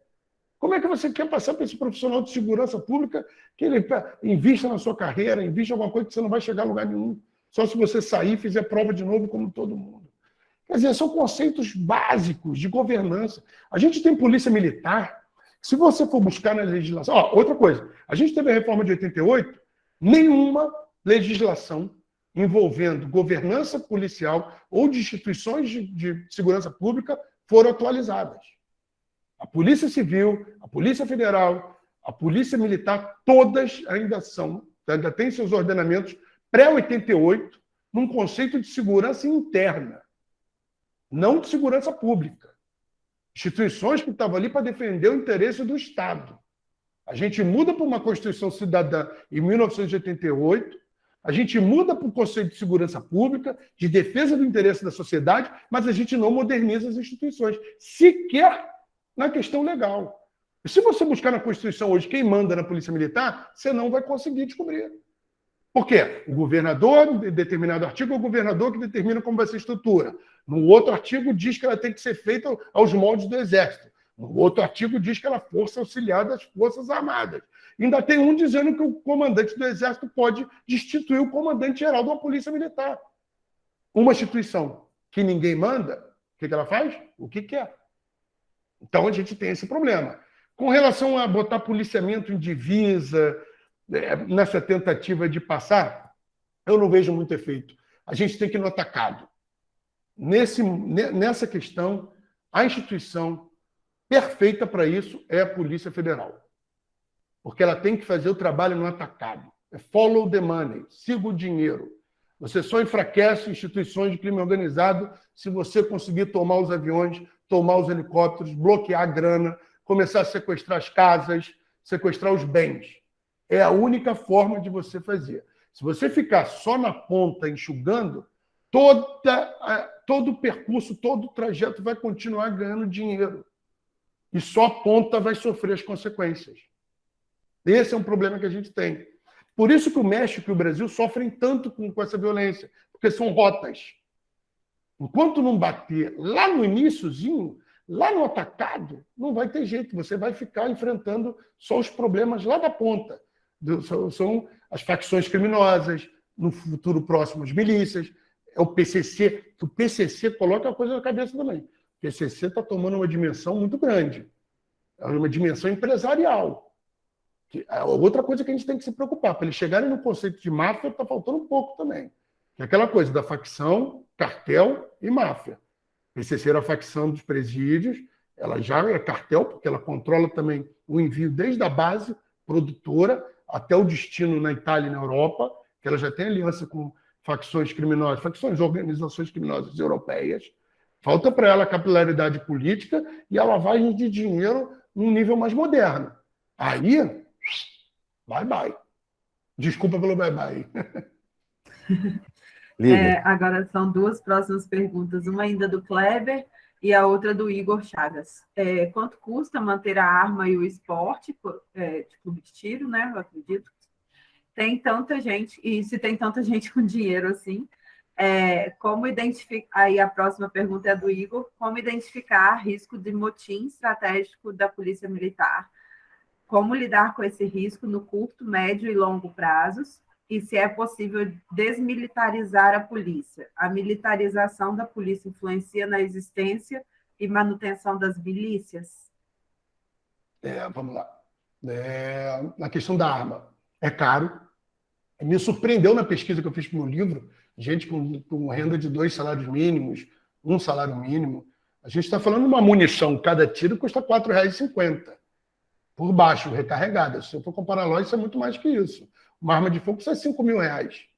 Um clube de tiro, uma anuidade aí, 500, 600 reais, dependendo do clube de tiro. Não é um esporte barato. Mas eles não estão querendo ser atiradores, não. Eles não querem. Eu conheço gente que tem arma de fogo, é atirador desportivo e nunca deu um tiro em clube de tiro. Ele não vai gastar, não. Ele só quer andar com a arma. Ele só quer a carteirinha de que ele é CAC para ele poder desfilar com aquela arma nas ruas. E são vários. Tem gente entrando em pagode, deixando a arma em pagode. Eles já estão perdendo o medo. Porque eles sabem que tem um representante deles no governo federal e que tem deputados que vão comprar a briga deles. Então, eles estão se sentindo muito seguros de si. Entendeu? E outra coisa, os clubes de tiro cresceram de forma exponencial. Vamos pensar nisso. Clube de tiro recebe anuidade de quem? Desse pessoal. Psicólogos credenciados cresceu muito, porque eles têm que fazer exame psicológico para fazer. Se o psicólogo começa a reprovar, deixam de ir no psicólogo. Atirador desportivo é um mercado que envolve muito dinheiro. A dinâmica que é muita gente comprando, são 500 mil de atiradores esportivos hoje no Brasil. Esse número era de 100 e tantos mil no início da década. Chegou a 500 mil. E tem outra coisa, no projeto 3723, há a previsão de que todos eles possam recarregar munição em casa, tá? A gente vai ter 450 mil fábricas caseiras de munição. Só para ter o tamanho do drama. Então, é um mercado que custa muito dinheiro. No livro, eu não lembro todos os dados agora, mas eu consigo fazer toda essa questão de socioeconômica, de nível de instrução, Estado civil, ideologia política, eu consegui fazer um trabalho de reconhecimento desse público muito interessante. Não é porque é meu, não. Vale a pena a leitura. Qual foi a outra mesmo? As outras são várias, eu vou relembrar aqui. Desculpem, gente, eu vou falando. Como identificar risco de motim estratégico da Polícia Militar, como lidar com esses riscos no curto, médio e longo prazo. E a desmilitarização, né? E a desmilitarização e isso influencia na existência e manutenção das milícias. Hein, Lívia, eu sei que lhe falta um pouco de malandragem, mas eu vi uma pergunta do Marcelo perguntando se poderia ser replicado aqui com mais intensidade Vai motins. ser a próxima. Não, mas é porque pode juntar nessa. O que aconteceu no 6 de janeiro nos Estados Unidos, né, aquela rebelião contra as eleições, se isso pode ser replicado no Brasil, sobretudo com esses grupos de o CAC, inclusive com alguns militares, policiais militares ou civis, enfim, da base bolsonarista. Quase aconteceu o 7 de setembro, né? Faltou pouco. Junta com a da Rosângela também, que eu acho que caminha nesse sentido. Esses grupos milicianos, eles se articulam nacionalmente, e se eles estão articulados com a PM, com a relação dessas milícias com a extrema-direita bolsonarista. Esse pessoal CAC, eles estão muito voltados para esse projeto. Eu vejo muito essa luta deles na defesa dos interesses deles, principalmente. E eles sabem que é a última chance que eles têm de colocar em lei isso. Tanto que agora, eu não sei se eu mandei para o Roberto Carlos, um dos maiores expoentes deles me botou minha foto. Olha, um expoente desarmamentista. Eu falei, opa, virei expoente desarmamentista, olha que legal. Quando o adversário reconhece a legitimidade da gente no campo, é sempre bom, né? Mas vamos lá. Hoje eles estão voltados mais para resolver essa questão deles. O 7 de setembro do ano passado, nós chegamos muito perto. Foi mais perto do que vocês imaginam. Segundo informações, foi por a Polícia Militar de Brasília não ia tomar... Roberto, fala um pouquinho sobre isso, que é importante para a gente, que nós que não vivenciamos esses bastidores, é importante a gente ter essas informações. A gente chegou perto, tem informações dizendo que a Polícia Militar de Brasília não ia tomar nenhuma providência, eu ia ficar observando, mas parece que uma articulação que ocorreu principalmente ali dentro do prédio do Supremo Tribunal Federal mudou o quadro. Mudou o quadro porque chamou determinados atores a tomarem posicionamento e esses atores tiveram que tomar posicionamento sob pena que, se não tomassem, ficaria abertamente uma coisa golpista. Então, tiveram que se situar e tiveram que ter uma atitude de segurar aquela horda que estava lá. Mas houve a vontade houve, mas esse monitoramento ele deve ser feito pelas forças federais, a gente está falando em inteligência. O problema é que quem está no governo federal está incentivando. Então, hoje você não tem. Se tiver monitoramento, é para botar mais fogo, não para tentar baixar o nível de efervescência. Esse é o problema. Mas é um trabalho que deveria ser feito pelas forças de segurança, principalmente federais. A BIM, contra-inteligência, Polícia Federal, você tem Polícia Rodoviária Federal que monitora estradas, você tem deslocamentos. Isso tudo você tem como monitorar. Seu trabalho foi feito em 2013, naquelas manifestações, por que não vai poder ser feito agora? Agora, falta vontade, né? Agora passamos perto. Eu acho que o momento mais grave a gente passou. Eu acho que aquele 7 de setembro realmente foi assustador. Foi assustador. Eu mesmo fiquei muito assustado com a possibilidade de ali ter ocorrido alguma coisa. É possível que ocorra de novo numa possível eleição? Não está descartado.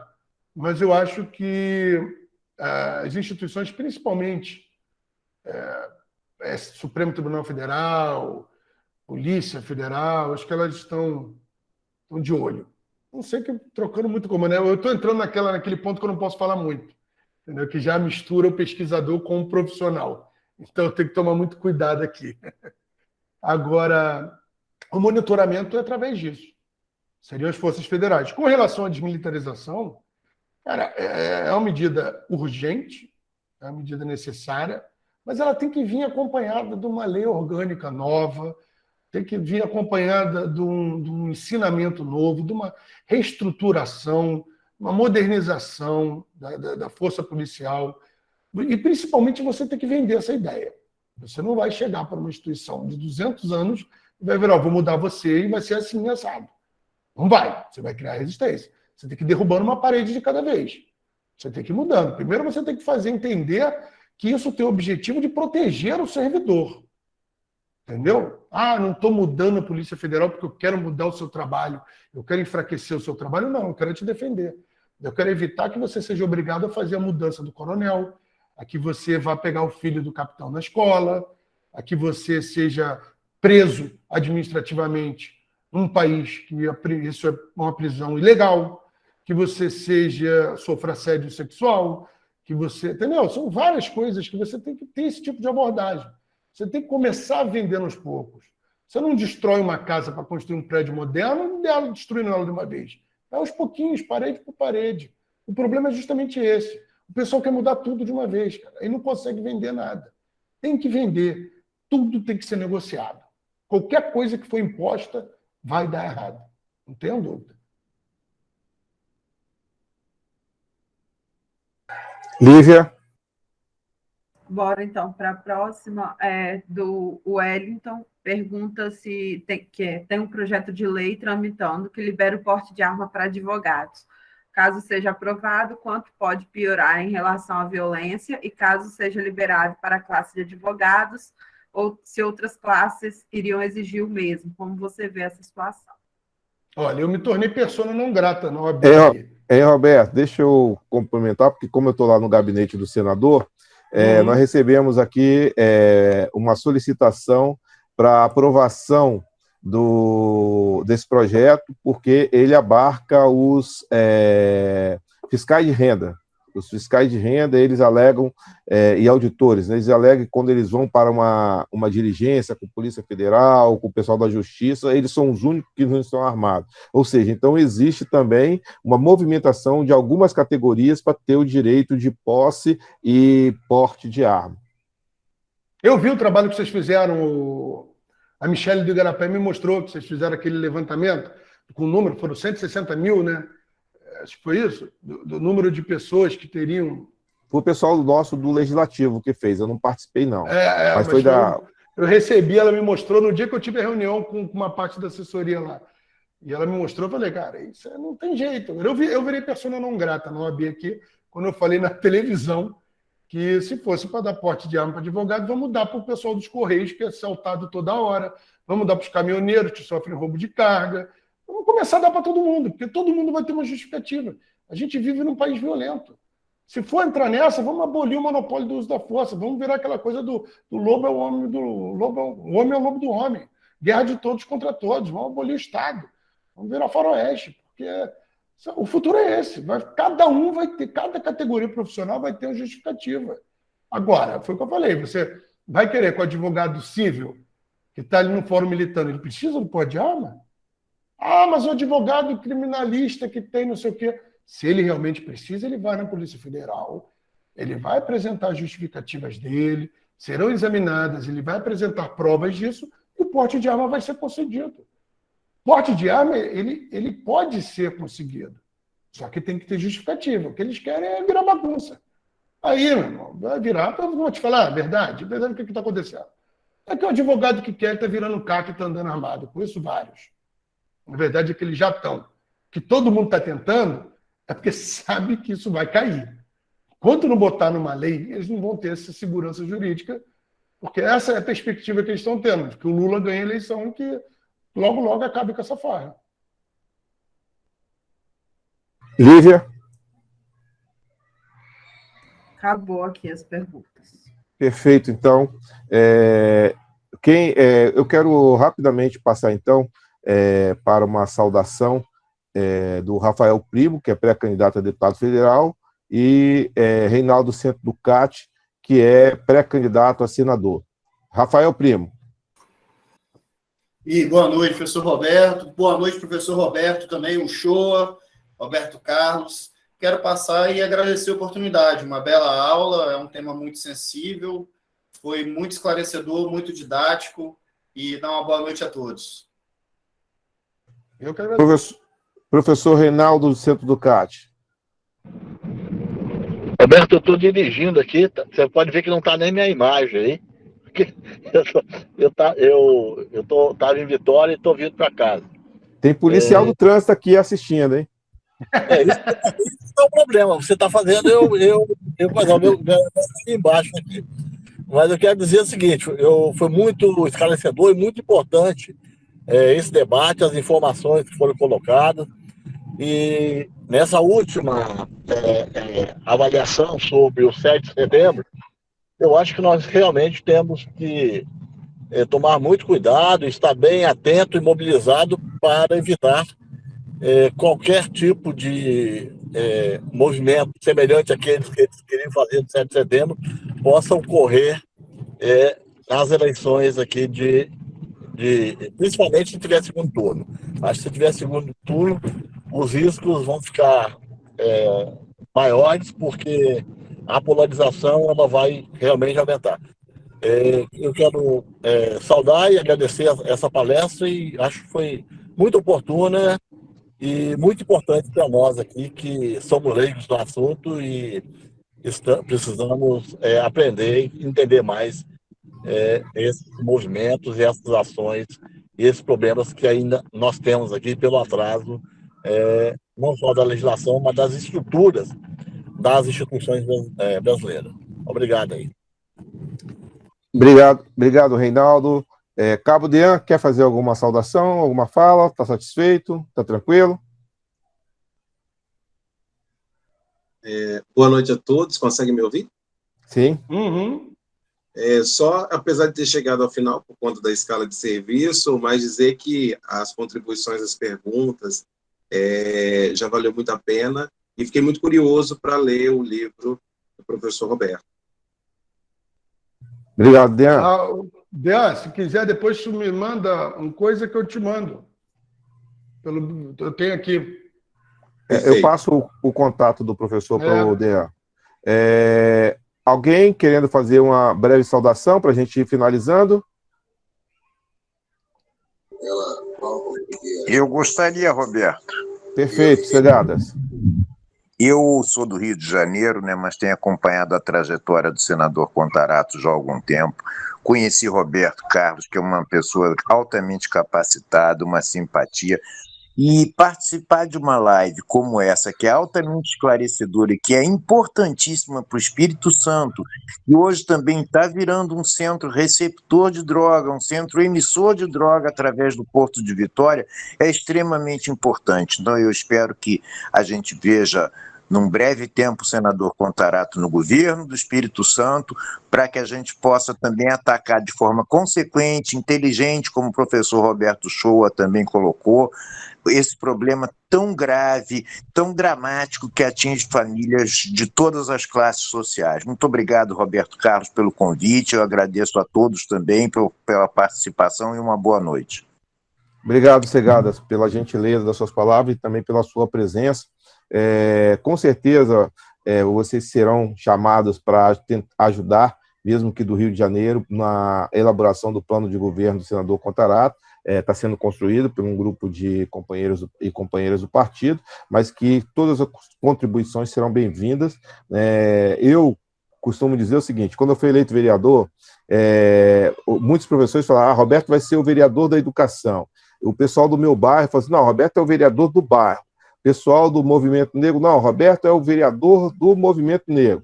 E eu aprendi com 10 anos de mandato, 6 anos de vereador e 4 anos de deputado estadual, que o parlamentar, ele não pode, em hipótese alguma, sobretudo nós que dialogamos com muita facilidade com os direitos humanos, a gente não pode abrir mão de estudar e ouvir as pessoas, mesmo que não seja da nossa área, como a segurança pública e a saúde. Eu não tenho nenhuma relação com a saúde, mas depois que eu virei vereador, eu tive que ler e aprender a legislação, até para ajudar a contribuir na formulação via Câmara e via as audiências públicas. Por quê? Porque são as coisas mais sensíveis para a população: saúde, segurança pública e educação. Eu coloco, por isso que nós que militamos nos direitos humanos, a gente coloca os direitos humanos na sua integralidade. né? E a vida vem em primeiro lugar. Então, entender e conhecer essa questão complexa que é o combate à violência e à criminalidade com seus especialistas, as suas diversas áreas e com suas diversas competências. Hoje nós tivemos um aperitivo muito bom. Roberto, se você permitir, mais à frente a gente vai querer chamar você novamente para falar sobre outros temas específicos. Quero agradecer muito você ter aceitado o convite e mais ainda por ter nos brindado nessa noite com uma reflexão muito importante e necessária, trazendo dados bastante esclarecedores. E passo você para você ter a honra de se despedir e finalizar. Roberto, você deixa meio minutinho? Claro, sim. Pode ser, Roberto? Pode, claro. Primeiro, quero muito agradecer o professor Roberto aí, realmente muito esclarecedor a sua explanação para a gente. E eu vou dizer uma coisa para você, professor Roberto, que hoje eu sou representante da Secretaria de Combate ao Racismo do Partido dos Trabalhadores aqui do Espírito Santo, e nós sabemos o quanto a nossa população negra, o quanto nós sofremos com as consequências de uma polícia que normalmente não vem sendo treinada e formada para lidar com a população negra. Você vê que a população negra hoje ela é perseguida, né? Quando você tem até um ditado que se fala muito popular, de que você vê um branco correndo, ele é atleta, se você vê um negro correndo, ele é ladrão. Então, nós sofremos demais com relação a isso, e para a gente é esclarecedor tudo que você traz, para que a gente também forme juízo, para a gente tenha conhecimento disso, para saber até como combatermos essas coisas. Quando falei na minha pergunta, inclusive, que hoje existe no Espírito Santo um grupo de policiais antirracistas e que nós temos um capitão da Polícia Militar lá de Cachoeira de Itapemirim que é muito perseguido pela corporação pelo seu posicionamento político, mas nós estamos muito atentos a tudo isso que vem acontecendo para fortalecermos a população negra, para apoiarmos esse tipo de comportamento e nós solicitamos, temos inclusive nos nossos princípios e nos nossos objetivos dentro do movimento negro do Espírito Santo, que é rever essa posição de que formas estão sendo formados e estão sendo treinados os policiais com relação à abordagem da população negra aqui, não só no Espírito Santo, mas como no Brasil inteiro. Temos visto os casos que têm acontecido aí, cada um deles nos deixa cada vez mais estarrecido, porque não vemos nenhuma das autoridades providenciando modificações nessa abordagem e sabemos como é que isso está acontecendo. Mas, enfim, para mim não me estender demais, quero lhe agradecer, muito bom, foi muito bom lhe ouvir, as respostas que você deu para as perguntas que foram colocadas. Parabéns, Roberto Carlos, também por ter convidado o professor Roberto e a todos e a todas que estão aqui nessa live. Muito obrigado, boa noite. Professor Roberto. Ô, Luiz Carlos, até completando o que você está falando, se você quiser tentar, por exemplo, entender como é o procedimento de abordagem, qual é a técnica? Como é que é isso? Como é que a Polícia Militar do Espírito Santo tem esse procedimento? Como é que a Polícia do Rio de Janeiro tem? Não há um padrão. Aqui no Rio de Janeiro, por exemplo, cada batalhão tem o seu padrão. E se você pedir para ver esse padrão, ninguém te dá. É loucura, porque não tem. É uma bagunça. É aquele negócio. Onde ninguém manda, faz o que quer. Entendeu? É aquela coisa da polícia voltada para dentro de si. Entendeu? E você está certo. O jovem negro de periferia é a vítima preferencial. Agora você tem que pensar o seguinte, Luiz Carlos. Como é que funciona a cabeça do policial que está na rua? Ele tem que produzir. O que é produção para a polícia militar do Brasil? Prisão. Produzir é prender. Não é dar segurança pública. Não é melhorar o ambiente, é prender. Por isso que você vê, todo batalhão ele vai colocar, olha, prendeu tanto, prendeu tanto, prendeu tanto, prendeu tanto. E qual a forma mais fácil de você conseguir produzir prisão? Olha, droga, eu vou para aquela periferia, para aquele local, para aquele tipo de jovem que eu sei que dali vai sair a minha prisão. E é isso. Tanto que você vê que nos presídios hoje, 30% dos presos são tráfico de drogas, 40% crimes patrimoniais, 11% crimes contra a vida. A gente está deixando de encarcerar os homicidas para encarcerar a juventude negra da periferia em massa. Isso quando não são mortos. O que a gente está fazendo? A gente está criando uma máquina de moer gente. A gente está fortalecendo o crime organizado. O Brasil, na década de 90, tinha 90 mil presos. Hoje a gente tem 700 mil. Não há país no mundo que tenha tido um crescimento tão rápido em número de criminosos, em número de presos. E, coincidentemente, de onde vieram as principais facções do Brasil? Todas do sistema penitenciário. Está tudo muito errado. É aquela coisa que eu falo, não é só pensar em reforma. Tem determinadas coisas que a gente vai ter que refundar. A gente vai ter que fazer um discurso novo. Não é você, aquela coisa do militarizar, do desmilitarizar para mostrar que o policial vai ser beneficiado, é a mesma coisa do presídio. A gente tem que fazer com que a sociedade entenda que um presídio humano, que um presídio que respeite os direitos humanos do preso, ele vai diminuir a violência aqui fora. Porque a violência aqui fora é resultado dessas condições dos presídios. É só ver. PCC, a Família do Norte, Bonde dos 40, tudo isso, cara. Comando Vermelho, todos vieram de presídio. Eu queria agradecer o convite do Roberto, agradecer a presença de todos. Fico feliz que tenham gostado. Estou à disposição do que precisarem, Roberto. Hora que quiser, precisar de ajuda, precisar de um bate-papo. Admiro muito o trabalho do senador, pode passar isso aí para ele, que eu acompanho também. Aquela fala, aqui eu e minha esposa vimos a fala dele na CPI, foi uma das coisas mais bonitas que eu vi no nosso legislativo nos últimos tempos. E eu estou à disposição de vocês, entendeu? Eu acho que está na hora da gente começar a falar de segurança pública com seriedade, sabe? E eu tenho a responsabilidade de ter esse lugar de fala e eu tenho que usar isso para alguma coisa, entendeu? Por isso que eu tenho me colocado à disposição e tenho me exposto tanto. Eu acho que se a gente não ocupar determinados espaços, quem vai ocupar são esses loucos aí, reacionários, fascistas, enlouquecidos, que querem pregar só a destruição e a morte. Então, muito obrigado. Obrigado, gente. Obrigado, Roberto. Boa noite a todos e a todas. Prazer em ter vocês aqui hoje. Segunda-feira tem mais, tá? Um abraço. Boa noite. Boa noite.